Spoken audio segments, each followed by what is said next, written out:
আদায় করি আলহামদুলিল্লাহ বলে, এখন হঠাৎ একটা কথা মনে পড়লো, সেটা হচ্ছে যে আমরা যে আলহামদুলিল্লাহ বলার সুযোগটা পেলাম, এটার শুকরিয়া কি দিয়ে আদায় করব?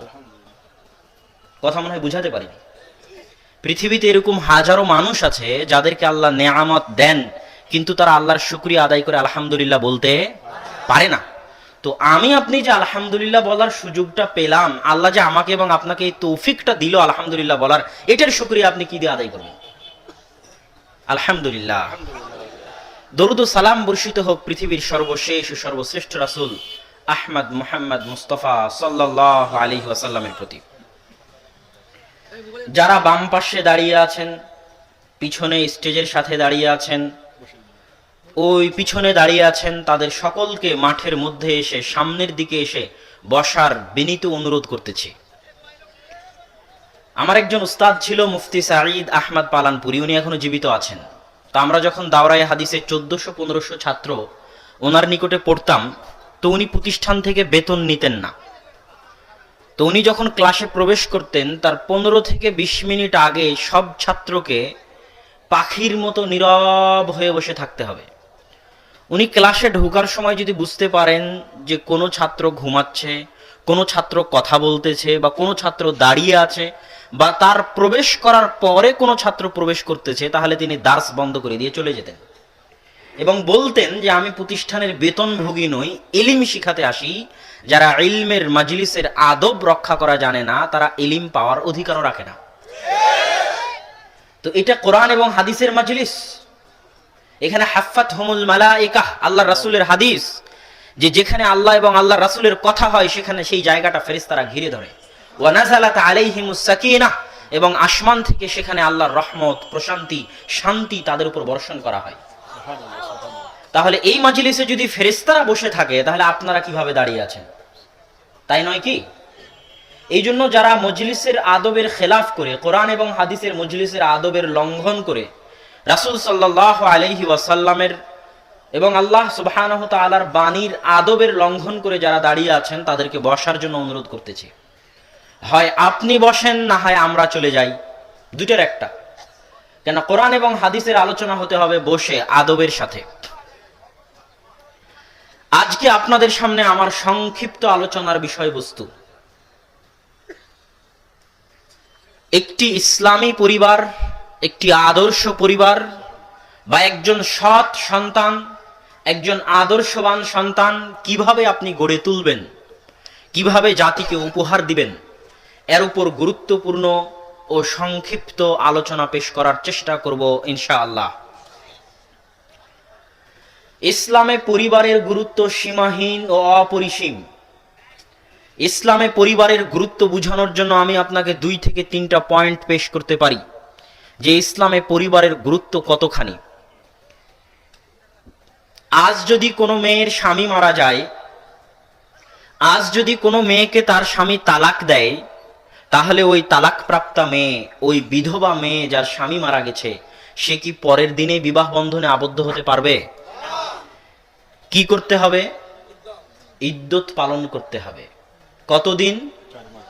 4 মাস 10 দিন। এই 4 মাস 10 দিন ইদ্যত পালন করার বিধান ইসলাম কেন দিয়েছে?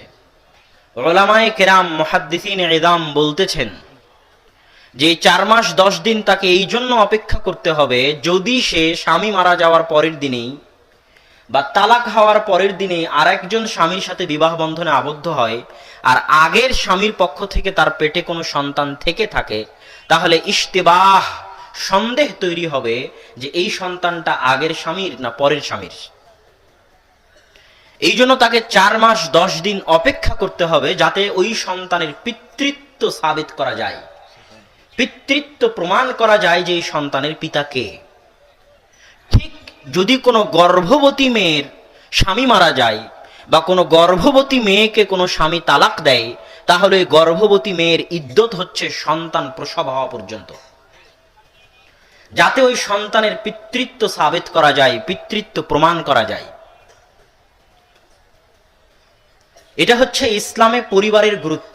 যখন সন্তান পিতার পরিচয় হারিয়ে ফেলবে, তখন পরিবারের অস্তিত্ব হারিয়ে যাবে।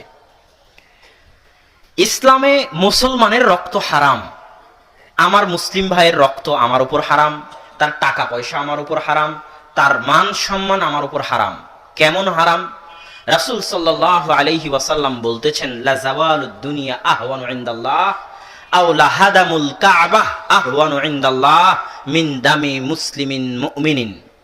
আল্লাহ সুবহানাহু তাআলার নিকটে সারা পৃথিবীর ধ্বংস হওয়ার চাইতে একজন মুসলমানের রক্ত বেশি দামি। শুধু তাই নয়, রাসূল সাল্লাল্লাহু আলাইহি ওয়াসাল্লাম বলছেন, আল্লাহ সুবহানাহু তাআলার নিকটে কাবা ঘর ধ্বংস হওয়ার চাইতে একজন মুসলমানের রক্তের মূল্য দামি। তথা কাবা ঘর যদি আপনি ভেঙে ফেলেন তো আপনার যত না গুনাহ হবে, আপনি যদি একজন মুমিন মুসলিমকে হত্যা করেন তার চেয়ে বেশি গুনাহ হবে। এটা আমি বলিনি, রাসূল সাল্লাল্লাহু আলাইহি ওয়াসাল্লাম বলে গেছেন। এই জন্য আরেক হাদিসে রাসূল সাল্লাল্লাহু আলাইহি ওয়াসাল্লাম বলতেছেন, লাউ আন্না আহলাস সামাই ওয়াল আরজ, আসমান এবং জমিনের সকল মানুষ, সকল জিন, সকল ফেরেশতা মণ্ডলী যদি একত্রিত হয়, কল্পনা করেন আদম আলাইহিস সালাতু ওয়াস সালাম থেকে নিয়ে কিয়ামত পর্যন্ত, জিন জাতির শুরু থেকে নিয়ে জিন জাতির শেষ পর্যন্ত, এবং সকল ফেরেশতা একত্রিত হয়ে একজন মুমিন মুসলিমকে হত্যা করতেছে, তো আল্লাহ সুবহানাহু তাআলা বলতেছেন এদের সকলকে, আদম থেকে নিয়ে কিয়ামত পর্যন্ত সকল মানুষকে, সকল জিনকে, সকল ফেরেশতাকে একজন মুমিন মুসলিম হত্যার কারণে একসাথে জাহান্নামে নিক্ষেপ করতে আল্লাহ দ্বিধা করবেন না। এটা একজন মুমিনের রক্তের মূল্য। তো আমি যেটা বলতে চাচ্ছিলাম, পরিবারের আলোচনার সাথে এই আলোচনার সম্পর্কটা হচ্ছে, 3 শ্রেণীর মুমিনের রক্ত হালাল, হত্যা করা যায়। রাসূল সাল্লাল্লাহু আলাইহি ওয়াসাল্লাম বলেছেন, লা ইয়াহিল্লু দামু মরিইন মুসলিমিন ইল্লা সালাসা, মুসলমানের রক্ত হারাম, তবে 3 শ্রেণীর মুসলমানকে হত্যা করা যায়। এক, যে আরেক মুসলমানকে হত্যা করেছে তাকে কিসাস স্বরূপ হত্যা করতে হবে। 2, আস-সাইয়্যিবুজ জানি, যে বিবাহিত অবস্থায় জেনা করেছে তাকে হত্যা করতে হবে। 3, মুফারিকুল জামাআহ, যে জামাত ছেড়ে দিয়েছে তাকে হত্যা করতে হবে। যেহেতু এটা আহলে হাদিস এলাকা, এই জন্য এই 3 নাম্বার পয়েন্টে কিছু কথা আছে। 3 নাম্বার পয়েন্টের কথা বলে আবার ওই দ্বিতীয় পয়েন্ট, বিবাহিত অবস্থায় জেনা করলে হত্যা করতে হবে, ওটার সাথে আমাদের পরিবারের আলোচনা সম্পৃক্ত আছে। তো 3 নাম্বার পয়েন্ট হচ্ছে মুফারিকুল জামাআহ, জামাত যে ছেড়ে দিবে তাকে হত্যা করতে হবে। আমি আজকে তাবলীগ জামাত করতাম, কালকে ছেড়ে দিলাম, তাহলে কি আমাকে হত্যা করতে হবে? আমি আজকে জামাত ইসলাম করতাম, আজকে জামাত ইসলাম ছেড়ে দিলাম, তাহলে কি আমাকে হত্যা করতে হবে? এটা আপনার সাধারণ বিবেকে বলতেছে হত্যা করতে হবে না, কিন্তু আপনি যান জামাতে ইসলামের বই নেন, তাবলীগ জামাতের বই নেন, তাদের জামাতবদ্ধ জীবনযাপনের বইয়ে দেখবেন যে তাদের ওই তাবলীগ জামাতের সাথে সম্পৃক্ত থাকাকে তারা বলতেছে জামাতের সাথে সম্পৃক্ত থাকা, জামাতে ইসলামের সাথে সম্পৃক্ত থাকাকে তারা বলতেছে জামাতের সাথে সম্পৃক্ত থাকা। এবং এই হাদিসগুলোই, যে হাদিসগুলো রাসূল সাল্লাল্লাহু আলাইহি ওয়াসাল্লাম জামাতের জন্য বলেছেন, যেমন আল্লাহ রাসূল বলেছেন, আমুরুকুম বিখামসিন, আমি তোমাকে 5টি বিষয়ের নির্দেশ দিচ্ছি, তার মধ্যে একটা হচ্ছে বিল জামাআহ, জামাতবদ্ধ জীবন যাপন করবে। জেনে রাখো, মান ফারাকাল জামাআহ কিদা শিবরিন, যে ব্যক্তি জামাত থেকে 1 বিঘত পরিমাণ দূরে চলে গেল, তার কাঁধ থেকে খালাআন রিবকা, তার কাঁধ থেকে ইসলাম দূরে সরে গেল। ওমান দাআ বিদাওয়াল জাহিলিয়া, আর যে জাহিলিয়াতের দিকে ডাকে, ফাহুয়া মিন জুসা জাহান্নাম, সে জাহান্নামের কীট, জাহান্নামের খড়, জাহান্নামের আগুন প্রজ্বলিত করার কাঠ। এই কঠিন হাদিস, যে জামাতবদ্ধ জীবন যাপন করতে হবে এবং যে জামাত থেকে বিচ্ছিন্ন হয়ে যাবে, 1 বিঘত পরিমাণ দূরে চলে যাবে, সে ইসলাম থেকে বের হয়ে গেল। আর আল্লাহ রাসূল বলছে যে জামাত ছেড়ে দিল তাকে হত্যা করতে হবে। তাদের বইগুলো খুলে দেখবেন এই হাদিসগুলো তারা নিজ দলের জন্য ব্যবহার করেছে, যে তাদের দলের সাথে সম্পৃক্ত থাকা মানে হচ্ছে জামাতবদ্ধ জীবন যাপন করা। তার মানে আমি যদি আজ জামাত ইসলাম করি, কাল ছেড়ে দিই, তাহলে আমাকে হত্যা করতে হবে তাদের দাবি অনুযায়ী। আমি যদি আজ তাবলীগ জামাত করি, কাল তাবলীগ জামাত ছেড়ে দিই, তাহলে আমাকে হত্যা করতে হবে তাদের দাবি অনুযায়ী। কেননা এই হাদিসগুলোকে তারা সেই ক্ষেত্রে ব্যবহার করেছে। আমি জানি না আপনারা আমার আলোচনা বুঝতেছেন কিনা, আলোচনা কি বোঝা যায়? তাহলে জামাতের সঠিক অর্থ কি? আমি বহু জায়গায় বলেছি যে আসমানের নিচে জমিনের উপরে যে হাদিসগুলো মাজলুম, যে হাদিসগুলোর উপর মানুষ অত্যাচার করেছে, যে হাদিসগুলোর অর্থ মানুষ যুগে যুগে বিকৃত করেছে, সেই হাদিসগুলোর মধ্যে একটা হাদিস হচ্ছে জামাতবদ্ধ জীবনযাপনের হাদিস। তাহলে জামাতবদ্ধ জীবনযাপন মানে কি? এবার আপনার সাথে আর 1 মিনিট শুনেন। আবু বকর রাদিয়াল্লাহু তাআলা আনহুর যুগে যখন তিনি রাসূল সাল্লাল্লাহু আলাইহি ওয়াসাল্লামের মৃত্যুর পরে খেলাফতের দায়িত্ব গ্রহণ করলেন, তখন একদল মানুষ যাকাত দিতে অস্বীকার করলো। তো আবু বকর রাদিয়াল্লাহু তাআলা আনহু বলছে, ওয়াল্লাহি লা উকাতিলান্নাহুম, আল্লাহর কসম যারা যাকাত দিবে না বা যারা যাকাত দিতে চাচ্ছে না, আমি আবু বকর তাদের বিরুদ্ধে যুদ্ধ করব। তখন ওমর রাদিয়াল্লাহু তাআলা আনহু বলছেন, কাইফা তুকাতিলুনাহুম, হে আবু বকর আপনি কিভাবে তাদের বিরুদ্ধে যুদ্ধ করবেন, অথচ তারা সাক্ষী দিয়েছে যে আল্লাহ ব্যতীত কোনো মাবুদ নেই এবং মুহাম্মদ সাল্লাল্লাহু আলাইহি ওয়াসাল্লাম আল্লাহর রাসূল।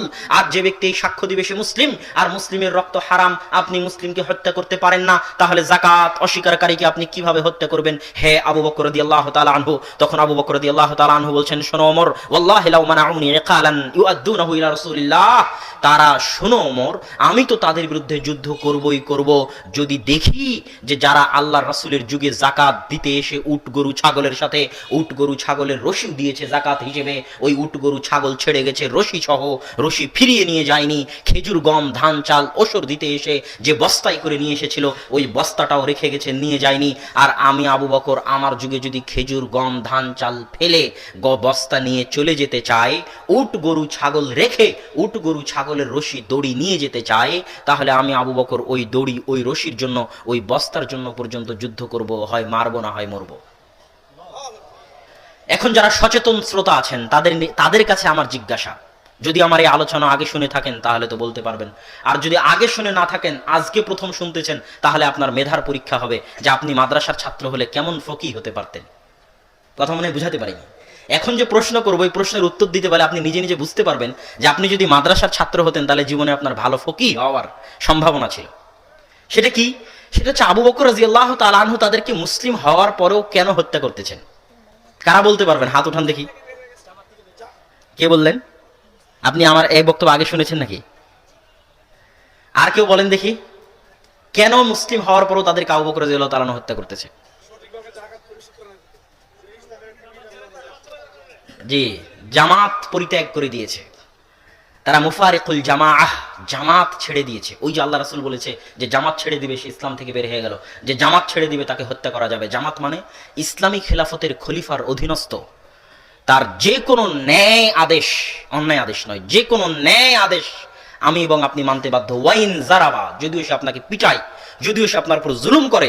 সহিহ মুসলিম খুলে দেখেন, কিতাবুল ইমারাহ, ইমারাত অধ্যায়, সহিহ মুসলিম।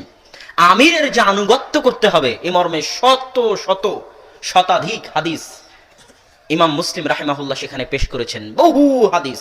ওগুলো সবই হচ্ছে রাষ্ট্রীয় ক্ষমতার খলিফার আদেশ নির্দেশ। যদি ন্যায় হয় তাহলে আমি আপনি মানতে বাধ্য, যদি না মানি, যদি বিদ্রোহ করি তাহলে আমি খারিজি। খারিজি মানে যে বের হয়ে গেছে। কি থেকে বের হয়ে গেছে? আনিল জামা, জামাত থেকে বের হয়ে গেছে, সে খারিজি। কথা কি আমার স্পষ্ট? ঠিক ইসলামী খেলাফতের পরবর্তীতে যারা বৈধ শাসক তাদের বিরুদ্ধেও তাদের নাসিহা করা যাবে, কিন্তু তাদের বিরুদ্ধে অস্ত্র উত্তোলন করা যাবে না, তাদের বিরুদ্ধে বিদ্রোহ করা যাবে না। যদি কেউ বিদ্রোহ করে, অস্ত্র উত্তোলন করে, তাহলে সে খারিজি। কি থেকে খারিজি? কি থেকে বের হয়ে গেল? জামাত থেকে বের হয়ে গেল। সরকার চাইলে তাকে হত্যা করতে পারে, তাকে ফাঁসির কাস্টে ঝোলাতে পারে, এটা সরকারের ইখতিয়ার। আল্লাহ রাসূল বলে গেছেন, রাসূল সাল্লাল্লাহু আলাইহি ওয়াসাল্লাম স্পষ্ট নির্দেশ দিয়ে গেছে যে যদি আমি তাদেরকে পাই, এই সমস্ত খারিজিদেরকে যারা জামাত ছেড়ে দেয়, লাকতুলান্নাহুম কাতলা সামুদ, তাহলে আমি তাদেরকে সামুদ জাতির মতো হত্যা করব। কেননা এরা সমাজের জন্য বিষ। কিভাবে বিষ?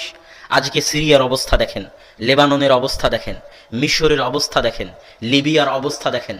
আজ থেকে 5 বছর আগে যারা লিবিয়ার মুআম্মার আল গাদ্দাফির বিরুদ্ধে বিদ্রোহ করেছিল, ওদেরকে জিজ্ঞেস করে দেখেন যে ইস, কমসে কম মুআম্মার আল গাদ্দাফির সময় তো নিরাপত্তা ছিল। আজকে যে আপনি এখানে বক্তব্য শুনতে এসেছেন, আপনার বাড়িতে আপনার বউকে কেউ ধর্ষণ করবে এই আশঙ্কা আছে নাকি? এতটুকু তো নিরাপত্তা ছিল মুআম্মার আল গাদ্দাফির সময়।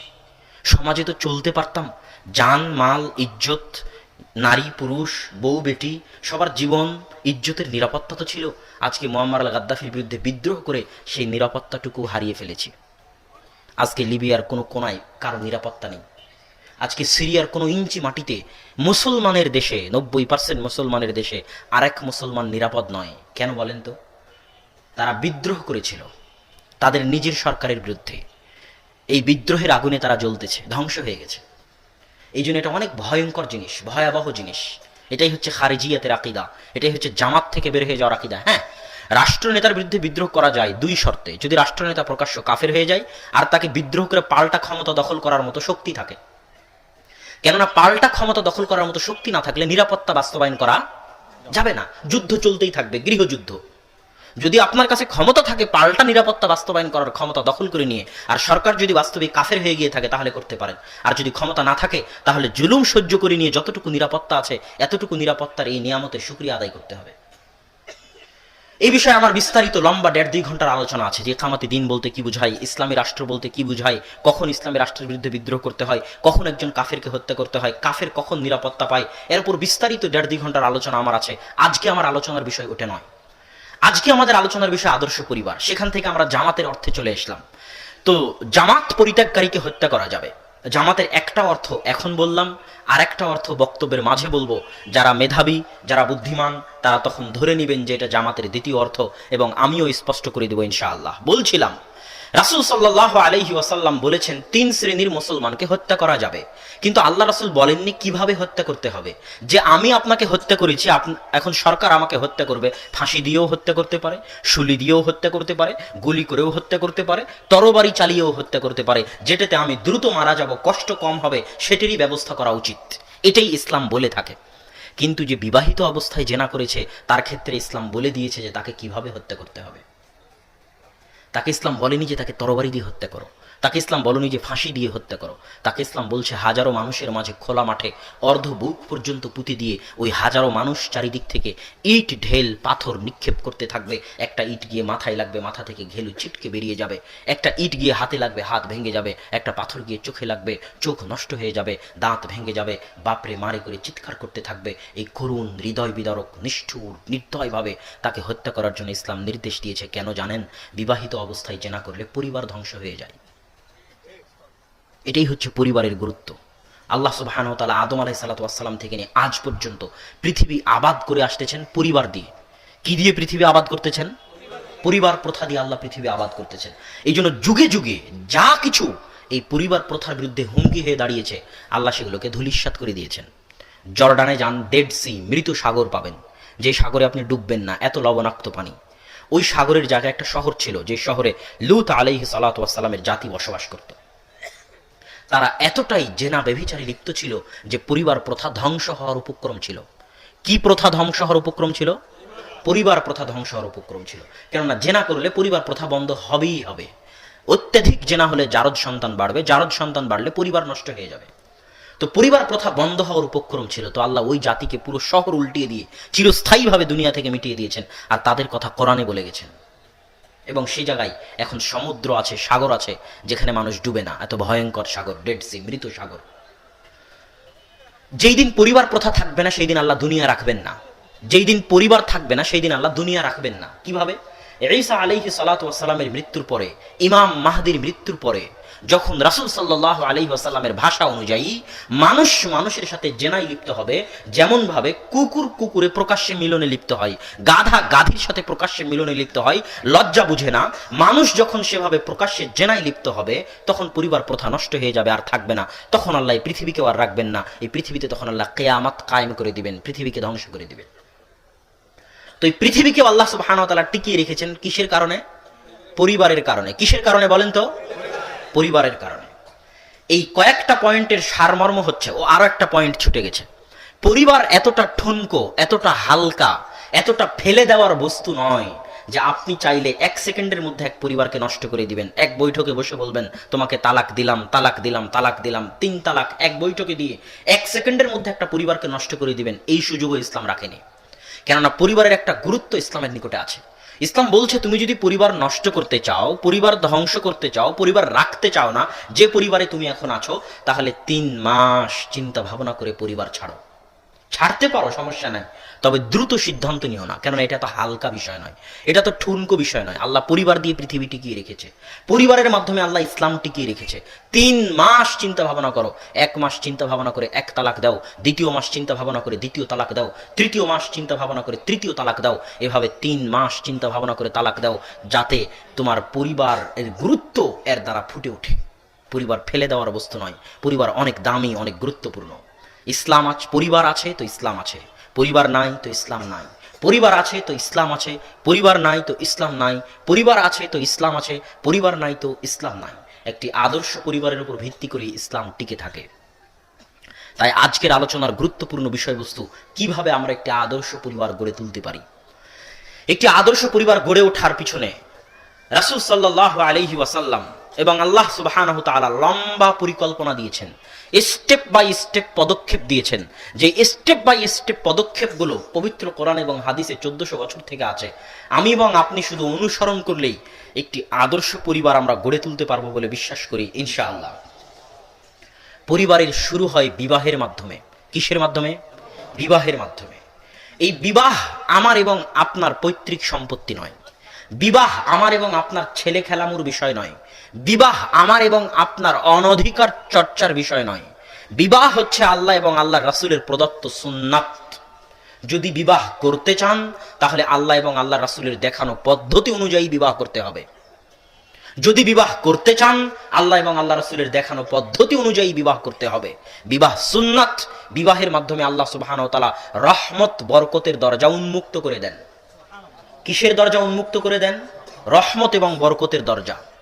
দলিল, আব্দুর রাজ্জাক সাহেব তো বহু বক্তব্যে বলেছে সন্তান যত বেশি হবে টাকা তত বেশি হবে, বলেনি?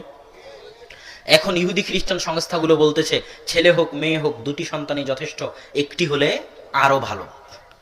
তাহলে বিবাহের মাধ্যমে কেমনে রহমত বরকতের দরজা উন্মুক্ত হবে সেটাই একটু আমি আপনাকে বলি। আল্লাহ যদিও স্পষ্টভাবেই বলেছেন যে তোমরা বিবাহ দাও, আমি তোমাদের রিজিকের ব্যবস্থা করব, রহমত বরকত আমি দিব, তারপরও আমি একটু ভেঙ্গে খুলে বলতে চাই যাতে আপনি বুঝতে পারেন।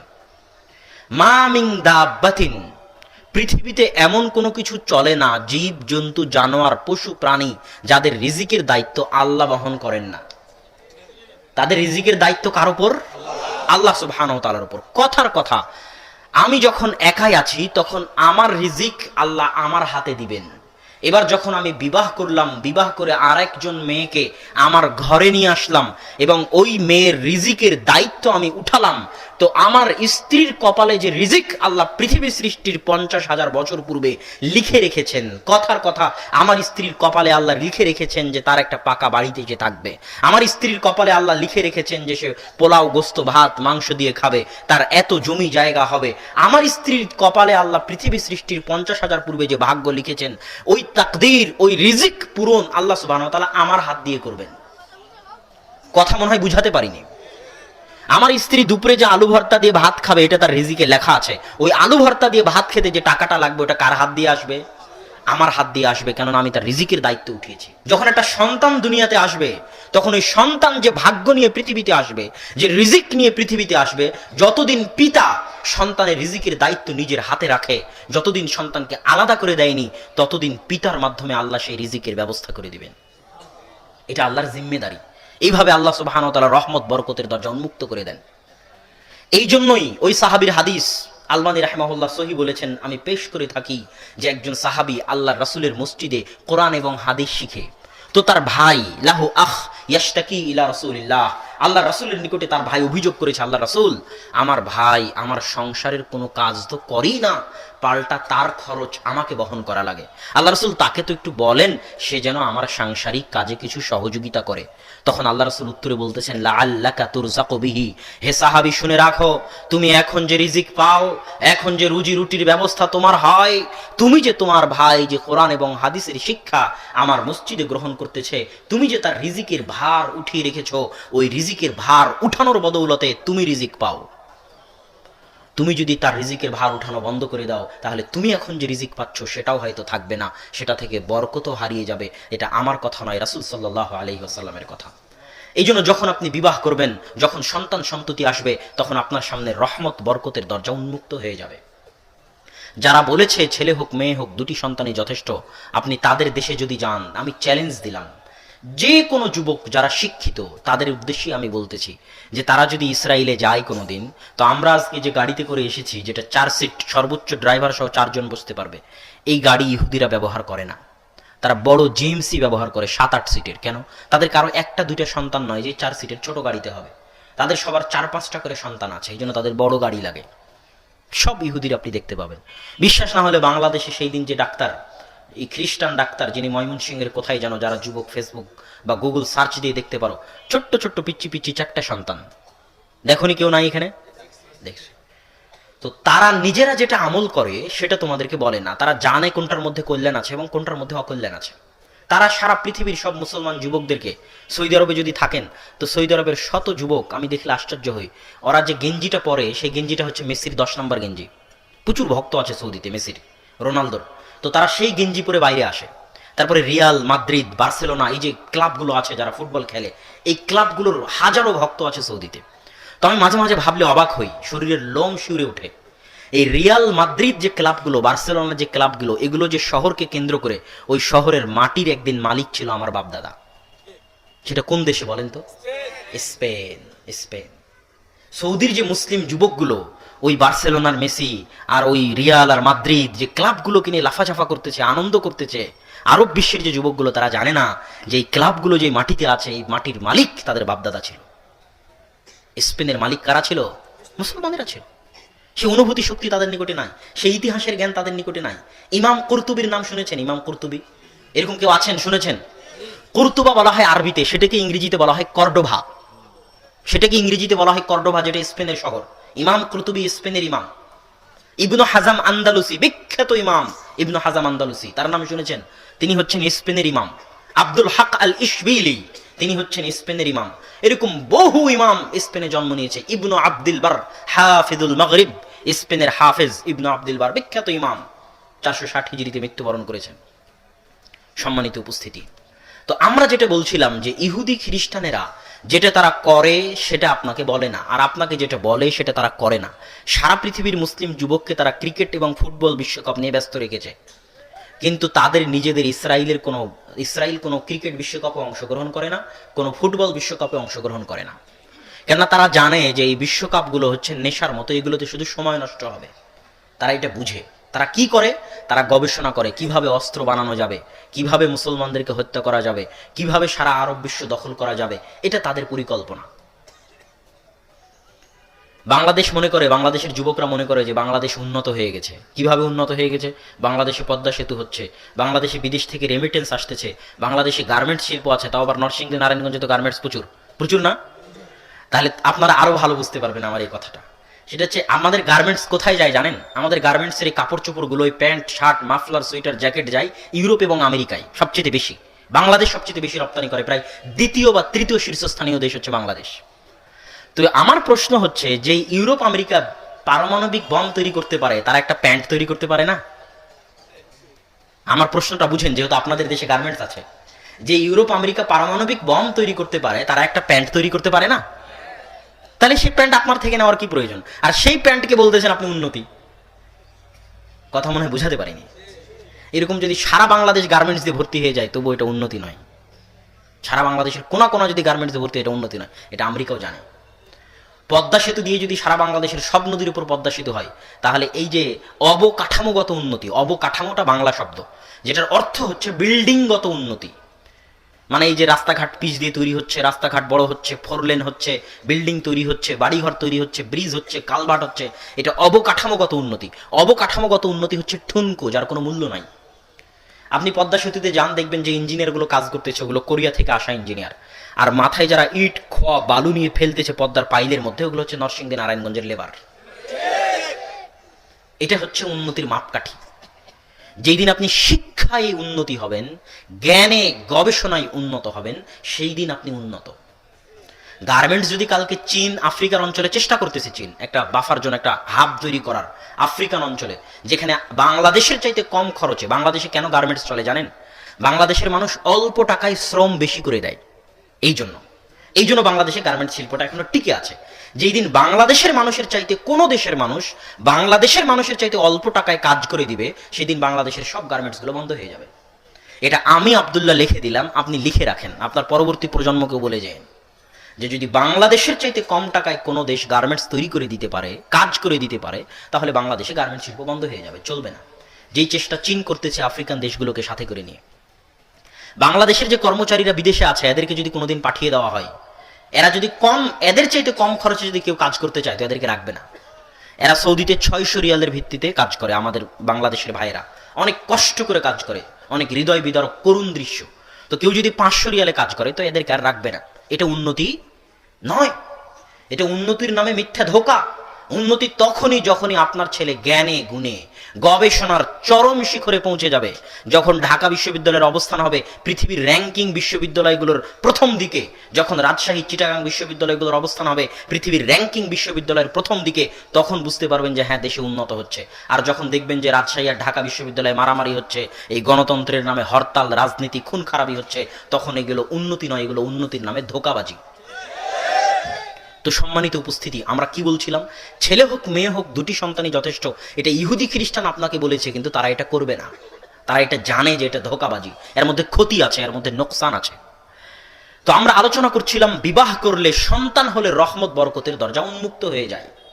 এবার বিবাহের বিষয়ে রাসূল সাল্লাল্লাহু আলাইহি ওয়াসাল্লাম বলতেছেন, তুনকাহুল মারআতু লিআরবাইন, তোমরা চারটি জিনিস দেখে মেয়েদেরকে বিবাহ করে থাকো। লিমালিহা, লিহাসাবিহা, লিজামালিহা, ওয়ালিদীনিহা, ফাজফার বিযাতিদ্দীন।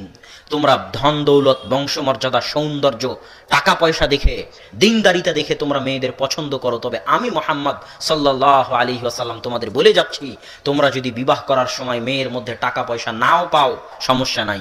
সৌন্দর্যতা নাও পাও, সমস্যা নাই। বংশমর্যাদা নাও পাও, সমস্যা নাই। তবে অবশ্যই যেন তোমার স্ত্রীর মধ্যে দিনদারিতা থাকে। দিনদারিতা দেখে তুমি স্ত্রী চয়ন করো। এখন যুবক বলতেছে যে আমি যার সাথে প্রেম করি সে অনেক দিনদার, 5 ওয়াক্ত সালাত আদায় করে। এর চাইতে হাসি মজাকের কিছু আছে? যে দিনদার সে পরপুরুষের সাথে কথা বলবে?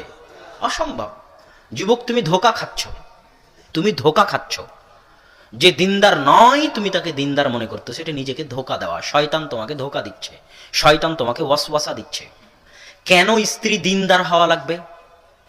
এখানে আরেকটা কথা বলি, কিছু যুবক এই কথা শুনে একটু হাসতেছে, তো এই জন্য এখানে আরেকটা কথা বলতে হয়। সেটা কি? আমার একটা ক্লাসমেট, নাম হচ্ছে নানজু মানজি, খুব ভালো মেধাবী ছাত্র, আমার সাথে মাস্টার্সের চান্সও পেয়েছে।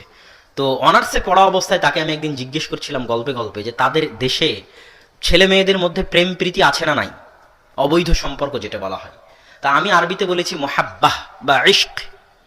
তো ওই ছেলে খেপে গেছে, রাগান্বিত হয়ে গেছে।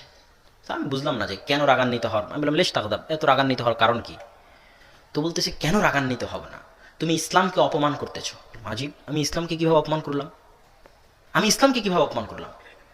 বলছে, যে ছেলে মেয়ে প্রেম করে তাদের এটাকে প্রেম নাম দেওয়া এবং ভালোবাসা নাম দেওয়া ইসলামকে অপমান করা। এখনো বুঝেননি?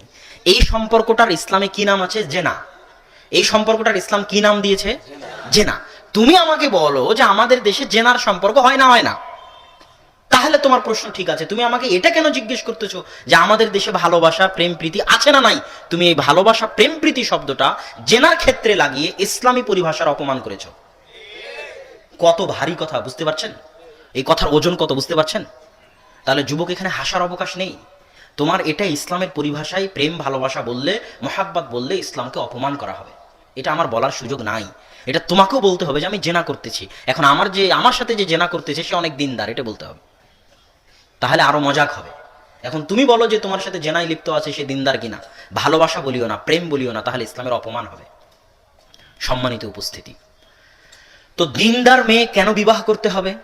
দিনদার পরহেজগার তাকওয়াবান মেয়ে কেন বিয়ে করতে হবে? কেননা একটি আদর্শ ইসলামী পরিবারের সবচেয়ে বড় ভিত্তি, সবচেয়ে বড় খুঁটি, সবচেয়ে বড় স্তম্ভ হচ্ছে সতী পরহেজগার তাকওয়াবান স্ত্রী। এই সতী তাকওয়াবান পরহেজগার স্ত্রীর মূল্য আল্লাহ এবং তার রাসূলের নিকটে, ইসলামের নিকটে সীমাহীন ও অপরিসীম।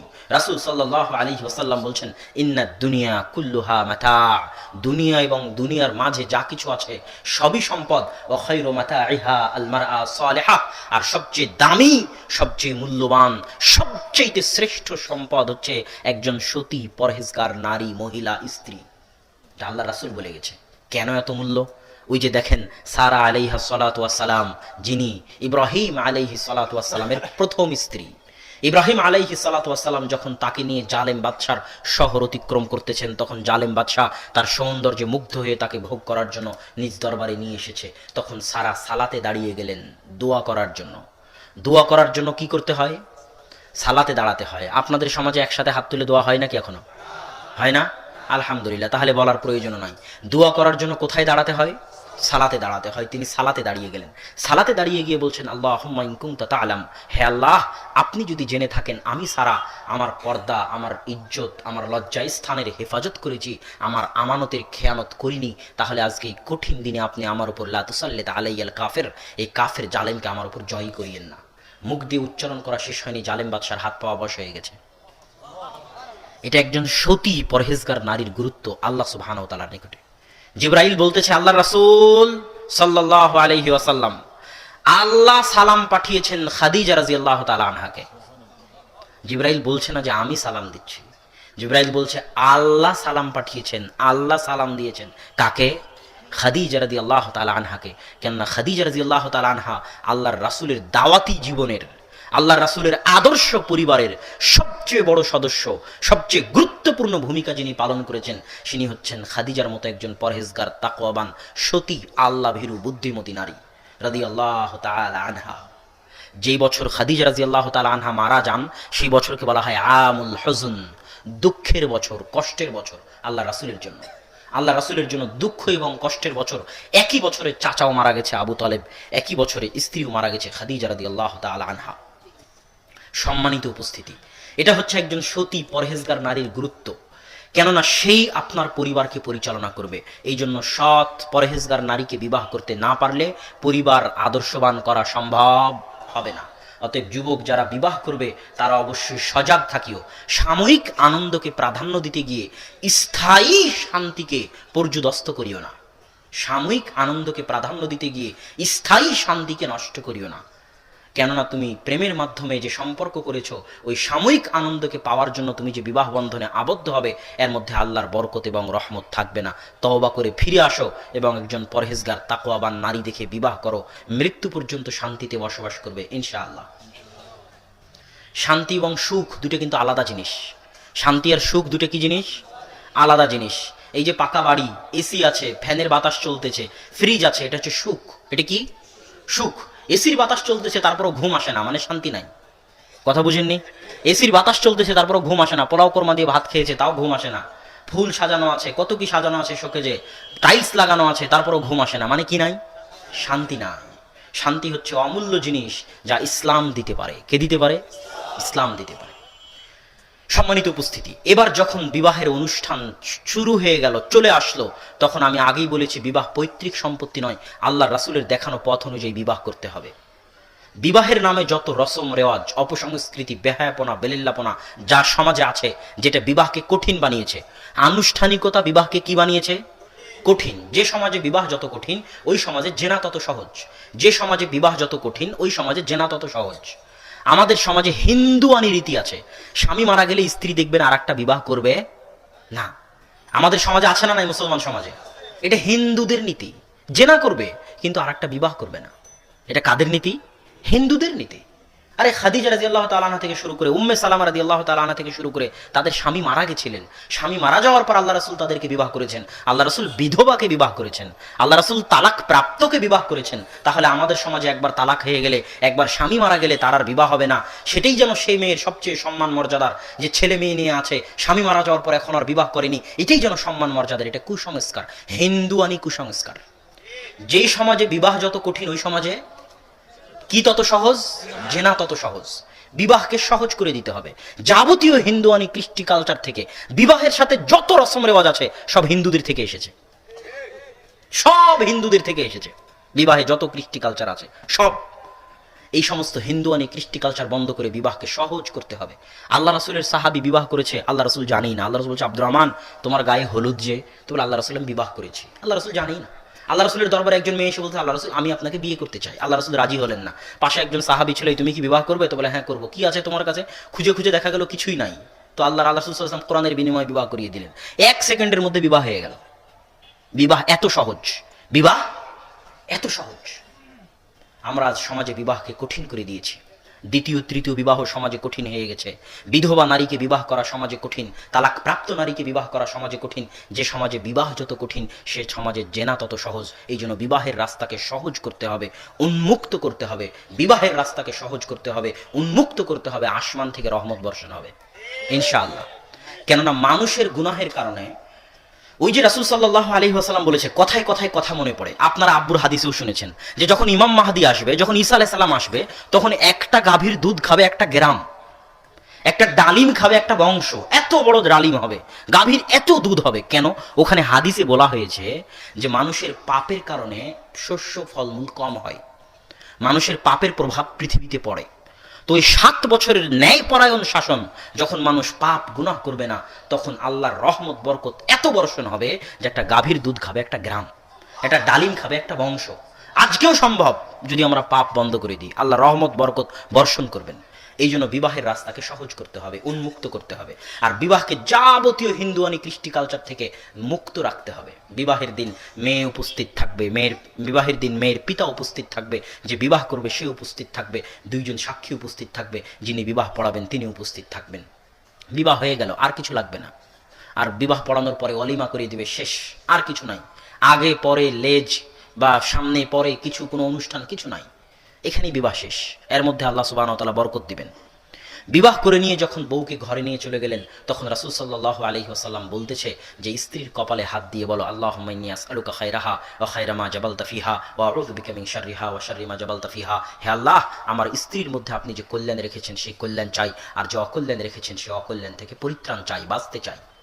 এই দোয়া করতে হবে। বাসর রাত আপনার কাছে আনন্দের মাধ্যম, বাসর রাত আপনার কাছে বেহায়াপনা বেলেল্লাপনার মাধ্যম, কিন্তু বাসর রাত ইসলামে একটা অনেক গুরুত্বপূর্ণ জিনিস। কেননা এর মধ্যে পরবর্তী প্রজন্ম আসবে এর মাধ্যমে।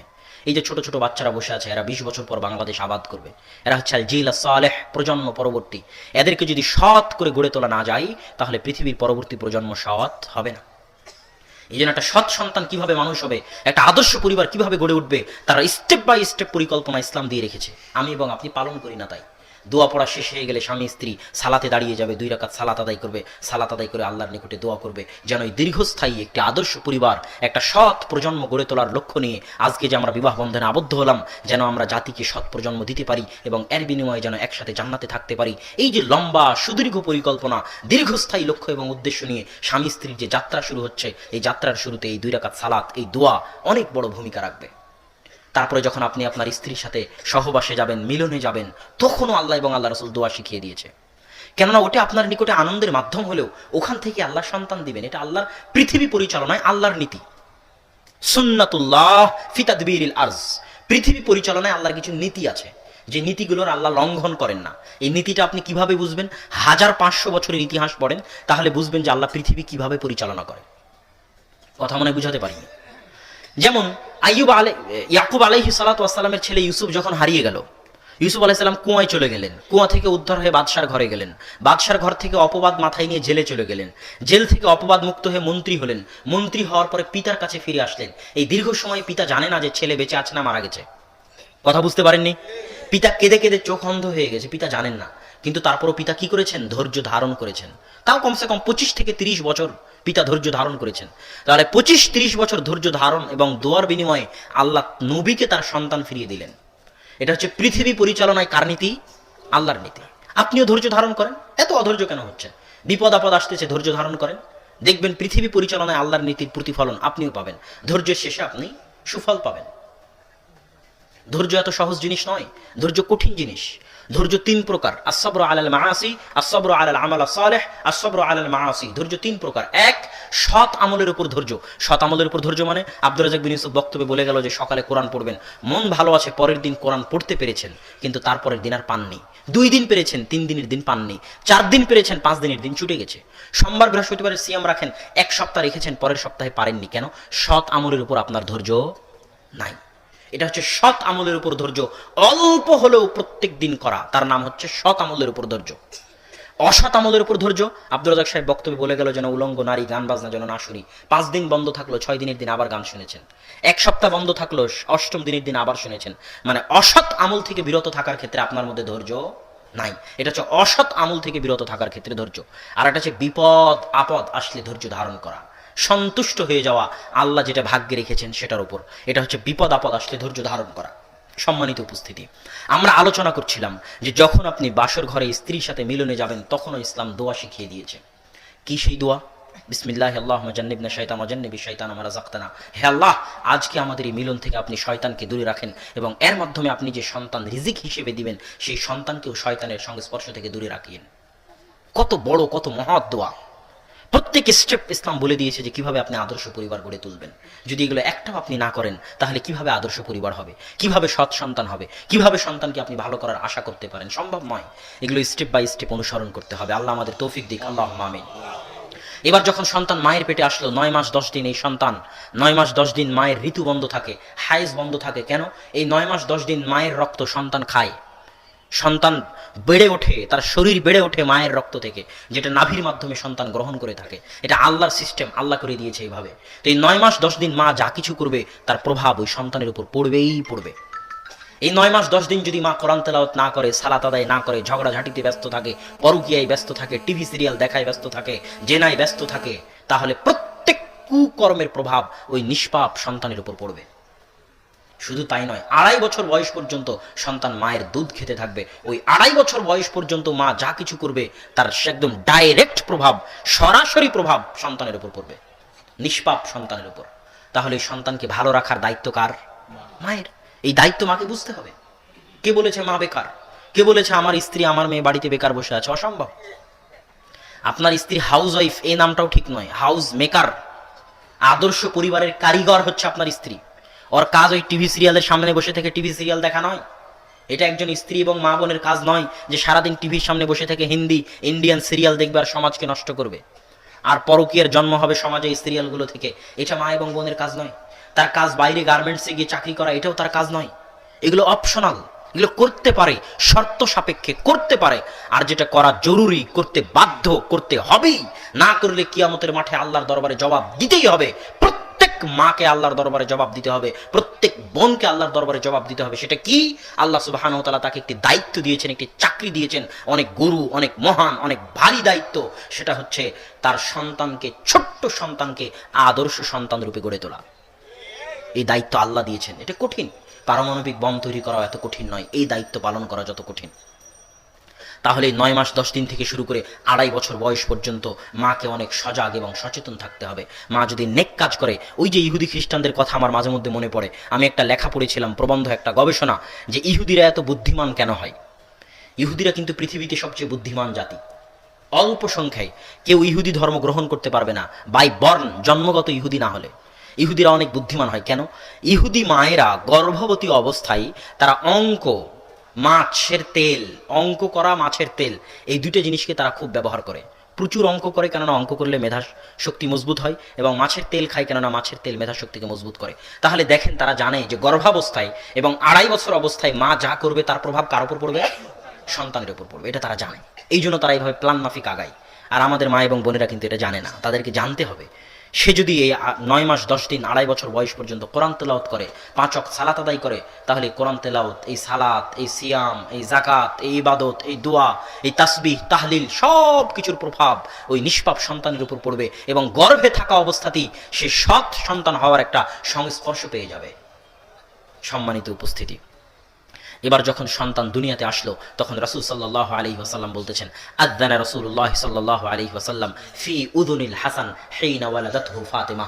আল্লাহর রাসূল হাসানের কানে আজান দিলেন যখন ফাতেমা রাদিয়াল্লাহু তাআলা আনহা তাকে দুনিয়াতে জন্ম দিলেন, ভূমিষ্ঠ করলেন। তখন আল্লাহর রাসূল এই হাসানের কানে আজান দিলেন যেন দুনিয়াতে আসা ভূমিষ্ঠ হওয়া সন্তান পৃথিবীতে সর্বপ্রথম যে আওয়াজটা শুনবে সে আওয়াজটা যেন আল্লাহর বড়ত্ব, আল্লাহর মহত্ব, আল্লাহর তাসবিহ, আল্লাহর তাহলিল, আল্লাহর কালেমায়ে শাহাদা, আল্লাহর কালেমায়ে তাইয়্যিবাহ সংশ্লিষ্ট আওয়াজ হয়। এই জন্য দুনিয়াতে আসার পর সর্বপ্রথম যে আওয়াজ তার কানে দিতে হবে সেটা হচ্ছে আজানের আওয়াজ। রাসূল সাল্লাল্লাহু আলাইহি ওয়াসাল্লাম করেছেন। তারপরে কি করতে হবে? আবু মুসা আশআরী রাদিয়াল্লাহু তাআলা আনহু বলতেছেন, যখন আমার সন্তান হলো, আতাইতু বিহিন নবী সাল্লাল্লাহু আলাইহি ওয়াসাল্লাম, আমি আমার সন্তানকে নিয়ে আল্লাহ রাসূলের দরবারে আসলাম। রাসূল সাল্লাল্লাহু আলাইহি ওয়াসাল্লাম দাআ লাহু বিল বারাকাহ, আমার সন্তানের জন্য বরকতের দোয়া করে দিলেন। ওয়া সাম্মা লাহু ইব্রাহিম, আমার সন্তানের নাম ইব্রাহিম রাখলেন। আর কি করলেন? হান্নাকাহু বিতামারাতিন, আল্লাহ রাসূল একটা খেজুর উঠালেন, খেজুর উঠিয়ে তার মুখে দিলেন। মুখে আল্লাহ রাসূল চাবিয়ে খেজুরটাকে নরম করে আল্লাহ রাসূলের মুখ নিঃসৃত পবিত্র বরকতময় লালা মিশ্রিত এই খেজুর, নরম হওয়া খেজুরটা আমার ছোট বাচ্চার মুখে দিলেন। এটাকে আরবিতে বলা হয় তাহনিক করা। কি বলা হয়? তাহনিক করা, যেন পৃথিবীতে আসার পরে এই নিষ্পাপ সন্তান আজান শোনার পরে, পৃথিবীতে আসার পরে আজান শোনার পরে যেন একজন ন্যায়পরায়ণ পরহেজগার সৎ মানুষের সংস্পর্শ সে পায়। যদি আপনার কাছে আপনার সমাজে এরকম সৎ পরহেজগার মানুষ থাকে, তাহলে সন্তান দুনিয়াতে আসার পর এভাবে তার নিকট থেকে তাহনিক করিয়ে নেবেন। এটা একটি আদর্শ সন্তান, আদর্শ পরিবার গড়ে তোলার স্টেপ বাই স্টেপ পদক্ষেপগুলোর একটা পদক্ষেপ। এবার যখন এই দুইটা কাজ হয়ে গেল, তখন 7 দিনের দিন 3টে কাজ। 7 দিনের দিন কয়টা কাজ? 3টা কাজ। একটা সন্তানকে লক্ষ্য করে ইসলাম এত কাজ দিয়েছে, একটা সন্তান একটা পরিবারকে লক্ষ্য করে ইসলাম এত প্ল্যান, এত পরিকল্পনা দিয়েছে। প্রথম কাজ কি? রাসূল সাল্লাল্লাহু আলাইহি ওয়াসাল্লাম বলতেছে, আল গোলাম মুরতাহানুম বিআকিকাতিহি। আমি আপনাকে বললাম যে আমাকে 10,000 টাকা দেন আর আমার এই মোবাইলটা বন্ধক রাখেন। বন্ধক রাখা বুঝেন তো? উর্দুতে বলে গিরবি রাখা, আর আরবিতে বলে রেহেন রাখা, আর বাংলায় বলে বন্ধক রাখা। তো বন্ধক রাখলাম আপনার নিকটে আমি এই মোবাইল আপনি আমাকে তখনই দিবেন যখন আমি আপনাকে আবার পাল্টা 10,000 টাকা ফেরত দিব। তো আল্লাহর রাসূল বলতেছে সন্তান বন্ধক আছে। আল্লাহ রাসূল বলতেছে আল গোলাম মুরতাহানুম বিআকিকাতিহি, যে সন্তান পৃথিবীতে এসেছে সে বন্ধক আছে, তাকে বন্ধক মুক্ত করো আকিকার মাধ্যমে, রক্ত প্রবাহিত করার মাধ্যমে তাকে বন্ধক মুক্ত করো, এটা পিতার জিম্মেদারি। আল্লাহ রাসূল হাদিসে এই শব্দই ব্যবহার করেছে যে সন্তান বন্ধক আছে যতক্ষণ না তার পক্ষ থেকে 7 দিনের দিন রক্ত প্রবাহিত করা হয়, রক্ত প্রবাহিত করার মাধ্যমে তাকে বন্ধক মুক্ত করো। এটা আল্লাহ রাসূলের হাদিস। এটা প্রথম কাজ। দ্বিতীয় কাজ কি? নাম রাখতে হবে। কি নাম রাখতে হবে? সুন্দর না খারাপ? সুন্দর নাম কেন রাখতে হবে? সুন্দর নাম রাখার প্রয়োজন কি? একটা হাদিস বলি। হাদিস বলতে একটা ঘটনা। সাঈদ ইবনুল মুসাইয়িব একজন বিখ্যাত তাবেঈ, বিখ্যাত জ্ঞানী ব্যক্তি, আবু হুরায়রা রাদিয়াল্লাহু তাআলা আনহু থেকে বহু হাদিস শুনেছেন। তিনি বলতেছেন আমার দাদা হাসান আল্লাহ রাসূলের নিকটে ইসলাম গ্রহণ করলে আল্লাহ রাসূল তাকে বলেছিলেন যে হাসান তুমি তোমার নামটা পাল্টিয়ে সাহাল করে নাও। এই যে কথা বলিয়েন না, অনেক গুরুত্বপূর্ণ হাদিস। আল্লাহর রাসূল বলতেছে যে হাসান তুমি তোমার নামটা পাল্টিয়ে সাহাল করে নাও। হাসান মানে হচ্ছে দুঃখ, কষ্ট, চিন্তা, আর সাহাল মানে হচ্ছে সহজ সরল, হালকা পাতলা। কথা বুঝতে পারছেন? তখন আমার দাদা বলল যে না আল্লাহর রাসূল, আমার বাপ দাদা আমার নাম হাসান রেখেছে, আমি এই নাম চেঞ্জ করব না। তো সাঈদ ইবনুল মুসাইয়িব বলতেছে আমার দাদা তার নাম চেঞ্জ না করার কারণে এখন পর্যন্ত আমাদের পরিবারে দুঃখ কষ্ট থেকে গেছে। এখনো মনে হয় বুঝাতে পারলাম না। ইসলামে কুলক্ষণ শিরিক কিন্তু সুলক্ষণ জায়েজ। ইসলামে কুলক্ষণ শিরিক। কুলক্ষণ মানে আপনি রাস্তা পার হলেন, রাস্তা দিয়ে একটা বিড়াল চলে গেল, বললেন সামনে বিপদ আসতেছে, কুলক্ষণ শিরিক। সকালে দিনটা কোনো একটা দুর্ঘটনা ঘটলো, বললেন আজকের দিনটাই খারাপ, কুলক্ষণ শিরিক, চলবে না। কিন্তু সুলক্ষণ ইসলামে জায়েজ। সুলক্ষণকে বলা হয় তাফাউল আরবিতে, আর কুলক্ষণকে বলা হয় টিয়ারাহ। আব্দুল মুত্তালিব যখন তার পৌত্র হলো তখন তার নাম রাখলেন মোহাম্মদ। কেন? মোহাম্মদ মানে হচ্ছে প্রশংসিত। তো আব্দুল মুত্তালিব সুলক্ষণ গ্রহণ করেছে যে আমি যদি আমার পৌত্রের নাম মোহাম্মদ রাখি, হতে পারে আল্লাহ দয়া করে আমার এই পৌত্রকে প্রশংসিত করবেন। আল্লাহ তার সুলক্ষণকে কবুল করেছে, তার পৌত্র আজকের পৃথিবীতে সবচেয়ে প্রশংসিত ব্যক্তি মুহাম্মদ সাল্লাল্লাহু আলাইহি ওয়াসাল্লাম। মুহাম্মদ মানে প্রশংসিত, এটা সুলক্ষণ। এই জন্য আল্লাহ রাসূল বলছে আহসিনু আসমাআকুম, সুন্দর নাম রাখো, কেননা সুন্দর নামের প্রভাব সন্তানের উপর পড়ে। নাম রাখার আগে অর্থ যাচাই করতে হবে। সুন্দর নামের প্রভাব সন্তানের উপর পড়ে, সুলক্ষণ গ্রহণ করতে হবে সুন্দর নাম রাখার মাধ্যমে, যেন সন্তান সৎ সুন্দর হয়ে গড়ে ওঠে। এটা গেল 7ম দিনের দ্বিতীয় কাজ। 7ম দিনের তৃতীয় কাজ, রাসূল সাল্লাল্লাহু আলাইহি ওয়াসাল্লাম বলতেছেন ইহলিকি শা'রা রাসি ফাতাসাদ্দাকি বিওয়াজনিন মিন ওয়ারিক। 7ম দিনে, এই গত 7 দিনে সন্তানের মাথায় যত চুল গজিয়েছে সেই চুলকে ব্লেড দিয়ে কামিয়ে গ্রামের ওজনে সেটাকে মেপে কত গ্রাম হচ্ছে সেই গ্রাম সমপরিমাণ স্বর্ণ বা রৌপ্য আল্লাহর রাস্তায় দান করে দিতে হবে। 7ম দিনের দিন তৃতীয় কাজ হচ্ছে গত 7 দিনে বাচ্চার মাথায় যত চুল উঠেছে সেই চুলগুলোকে ব্লেড দিয়ে কামিয়ে গ্রামের ওজনে মেপে তার সমপরিমাণ রৌপ্য বা স্বর্ণ আল্লাহর রাস্তায় দান করতে হবে। কেন? দান সাদকা দুনিয়াবি এবং আসমানি বিপদ আপদ থেকে মানুষকে হেফাজত করে। দান সাদকা কি করে? দুনিয়াবি আসমানি বিপদ আপদ থেকে হেফাজত করে। আপনি যদি দান না করেন, কথার কথা, মসজিদে যারা উপস্থিত আছেন আপনারা যদি দান না করেন, দান করা থেকে বিরত থাকেন, তাহলে আল্লাহ আপনার টাকাটা অন্য রাস্তা দিয়ে বের করে নেবে। অ্যাক্সিডেন্টের মাধ্যমে, বিপদ আপদের মাধ্যমে, কেস কোর্ট কাচারির মাধ্যমে, অসুখ বিসুখের মাধ্যমে, বাইদা হয়ে আল্লাহ বের করে নেবে। আল্লাহ রাসূল বলছে যে আল্লাহ কৃপণের টাকা মানতের মাধ্যমে বের করে নেয়। আল্লাহ রাসূল বলেছে তো সম্মানিত উপস্থিতি, দান করলে আপনি বিপদ আপদ থেকে বেঁচে যাবেন। আর যদি দান না করেন তাহলে আল্লাহ আপনার টাকাটা বিপদ আপদ দিয়ে বের করে নেবেন। এই জন্য দান করতে শিখতে হবে। আর এখানে আরেকটা কথা আপনাকে বলি, এই যে কোরআন, এই কোরআনের শুরু থেকে নিয়ে শেষ পর্যন্ত কোথাও আপনি পাবেন না যে আল্লাহ আপনাকে আপনার টাকা দান করতে বলতেছে। এটা আল্লাহ কোথাও বলেনি যে আব্দুল্লাহ তোমার টাকা তুমি আল্লাহর রাস্তায় দান করো, কোথাও বলেনি। এই জিনিসটা আমরা বুঝতে পারি না, আমরা বুঝার চেষ্টা করি না। আমরা মনে করি আল্লাহ আমাকে আমার টাকা দান করতে বলতেছে, অসম্ভব। সারা কোরআনে আল্লাহ কোথাও বলেনি যে আপনি আপনার টাকা দান করেন। যেমন সূরা বাকারার শুরুতে আল্লাহ বলছে মিম্মা রাযাকনাহুম ইউনফিকুন, আমি তাদেরকে যা রিজিক দিয়েছি তা থেকে তারা দান করে। আল্লাহ কি বলতেছে? আপনার পকেটের যে টাকা আছে ওটা কার দেওয়া?